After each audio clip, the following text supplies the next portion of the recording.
Halo Sobat Cek Fakta, selamat datang kembali di channel yang selalu mengupas isu-isu hangat dengan data akurat, analisis jernih, dan tentu saja bebas dari hoaks. Kali ini kita akan bahas kabar besar dari dunia sepak bola Indonesia.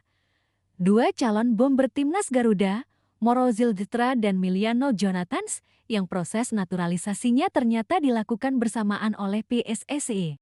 Kenapa bisa bersamaan? Apa strategi di balik keputusan ini? Dan kapan keduanya bisa debut memperkuat timnas Indonesia? Mari kita ulas secara mendalam dalam dua bagian pembahasan. Dua nama baru dalam proyek naturalisasi PSSI lagi serius-seriusnya memperkuat skuad Garuda. Kali ini, dua pemain keturunan Belanda masuk radar. Moro Ziljetra striker muda berusia 20 tahun yang bermain di FC Volendam. Miliano Jonathans winger lincah dari FC Utrecht. Keduanya dipilih karena punya darah Indonesia, memenuhi syarat naturalisasi, dan dianggap potensial menambah dagedor timnas. Alur panjang proses naturalisasi bagi yang belum tahu, proses naturalisasi itu bukan hal instan. Perjalanannya panjang, melewati beberapa tahap. PSSI menyerahkan dokumen ke Menpora Dito Aryo Tejo, lalu ke Menkumham Suparman untuk legalitas, dilanjutkan ke Menteri Sekretaris Negara. Setelah itu, sampai di meja Presiden Prabowo Subianto untuk ditandatangani. Baru kemudian berkas diteruskan ke DPR RI untuk pengesahan. Menurut Arya Sinulinga, anggota XKPSSI, posisi berkas keduanya kini sudah ada di DPR. Kalau lancar, pengambilan sumpah WNI bisa dilakukan akhir pekan ini. Pernyataan resmi Arya Sinulinga menjelaskan, sekarang posisinya ada di DPR. Pak Presiden sudah kirim kemarin ke DPR. Mudah-mudahan dalam 1 atau 2 hari ke depan, teman-teman DPR sudah terima suratnya semua. Harapannya, akhir pekan ini bisa langsung pengambilan sumpah. Artinya, tidak lama lagi kita bisa melihat keduanya mengenakan seragam merah putih secara resmi. Kenapa diproses bersamaan? Sebenarnya, Moro Ziljetra lebih dulu memulai proses naturalisasi. Tapi kenapa akhirnya diproses bersamaan dengan Miliano? Jawabannya simpel. Efisiensi administrasi. Sebenarnya Moro sudah duluan diproses. Tapi kalau berkali-kalikan sulit ya. Jadi makanya berbarengan saja, jelas Arya. Jadi daripada ribet bolak-balik urusan administrasi, PSSI memilih memaketkan keduanya sekaligus. Peluang debut di FIFA Match di September kalau sumpah WNI dilakukan akhir pekan ini, keduanya bisa langsung dipanggil oleh pelatih Patrick Kluivert untuk laga FIFA Match melawan Lebanon di Stadion Gelora Bung Tomo, Surabaya, 8 September tahun 2025.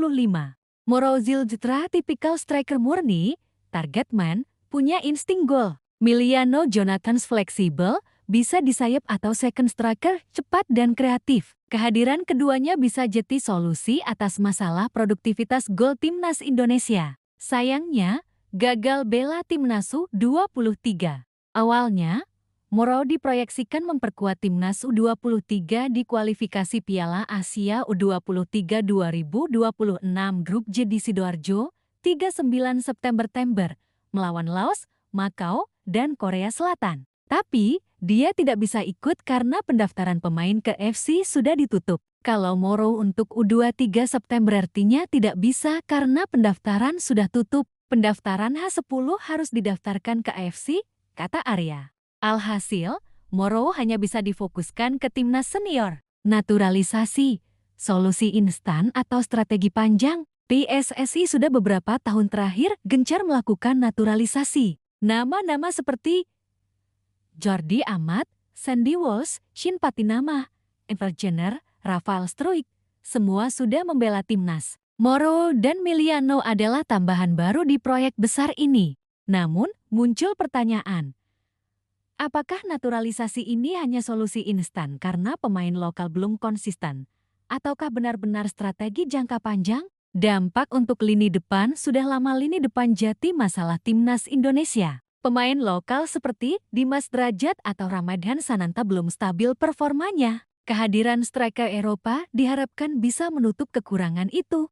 Moro Ziljetra punya finishing kuat, bisa jadi target man. Miliano Jonathans kreatif, cepat, bisa membuka ruang. Jika dikombinasikan dengan pemain lain seperti Marcelino Ferdinand, Rafael Struijk, dan Egy Maulana, lini depan Garuda bisa jauh lebih berbahaya. Analisis plus minus naturalisasi kelebihan. Mempercepat peningkatan kualitas timnas, menambah kedalaman skuad, membawa pengalaman sepak bola Eropa. Kekurangan, bisa mengurangi kesempatan pemain lokal. Risiko ketergantungan pada naturalisasi, adaptasi budaya dan iklim sepak bola Indonesia yang tidak selalu mudah. Reaksi publik sebagian besar fans mendukung. Netizen menilai ini langkah tepat, apalagi Moro dan Miliano masih muda sehingga bisa dipakai untuk jangka panjang. Tapi ada juga yang khawatir naturalisasi jadi jalan pintas dan menghambat pembinaan pemain lokal. Masa depan timnas Indonesia kalau strategi ini konsisten. Dalam 5 tahun ke depan Indonesia bisa punya skuad kombinasi. Pemain lokal terbaik tambah pemain keturunan yang matang di Eropa. Syaratnya, kompetisi usia muda di tanah air harus jalan terus. Elite Pro Academy, Liga 1 U23, Piala Pertiwi untuk putri. Naturalisasi dijadikan pelengkap, bukan solusi tunggal. PSSI harus punya roadmap jangka panjang, bukan sekadar reaktif. Harapan dari PSSI Arya Sinulinga menegaskan, PSSI berharap keduanya segera bisa memperkuat timnas. Mudah-mudahan akhir pekan ini sudah bisa ambil sumpah. Kalau sesuai jadwal, secepatnya bisa main untuk timnas. Kalau benar terwujud, debut keduanya di Surabaya melawan Lebanon akan jadi momen spesial. Kedua pemain tersebut adalah Morozil Detra dari FK Volendam dan Miliano Jonathans yang membela FC Utrecht. Arya Sinulinga selaku anggota ex-KPSSI mengatakan bahwa berkas naturalisasi kedua pemain tersebut sudah berada di DPR. Sebelumnya, PSSI telah menyerahkan berkas naturalisasi keduanya kepada Menteri Pemuda dan Olahraga, Dito Aryo Tejo. Berkas naturalisasi keduanya juga sudah ditandatangani oleh Presiden Prabowo Subianto sebelum diserahkan ke DPR. Sekarang posisi ada di DPR, kata Arya, dikutip Superbowl. ID dari Antara. JT Pak Prabowo, Pak Presiden, kemarin dari Menpora, kemudian juga Menkum Menteri Hukum Pak Suparman, ke Menteri Sekretaris Negara, habis itu sudah ke Pak Presiden sudah kirim kemarin ke DPR. Mudah-mudahan kita dalam waktu 1 hari, 2 hari ke depan, teman-teman DPR sudah terima suratnya semua, mudah-mudahan berproses. Tambahnya, jika tak ada kendala, kedua pemain tersebut diharapkan akan mengambil sumpah warga negara Indonesia WNI akhir pekan ini. Akhir pekan ini pengambilan sumpah. Kalau sesuai jadwal mudah-mudahan secepatnya, kata Arya. Dengan demikian, kedua pemain tersebut berpeluang melakoni debutnya bersama timnas Indonesia di AFF AMEC di bulan depan. Nah, Sobat Cek Fakta, itulah pembahasan lengkap soal kenapa PSSI memproses naturalisasi Morozil Detra dan Miliano Jonathans bersamaan, serta apa dampaknya bagi timnas Indonesia. Naturalisasi memang bukan solusi ajaib, tapi kalau dikelola dengan benar, ini bisa jadi senjata penting untuk membuat Garuda terbang lebih tinggi. Kuncinya adalah keseimbangan, membina pemain lokal, sekaligus memanfaatkan talenta keturunan. Terima kasih sudah menonton Cek Fakta. Jangan lupa like, share, dan subscribe agar selalu update dengan berita sepak bola terbaru. Ingat, di Cek Fakta, fakta selalu nomor 1.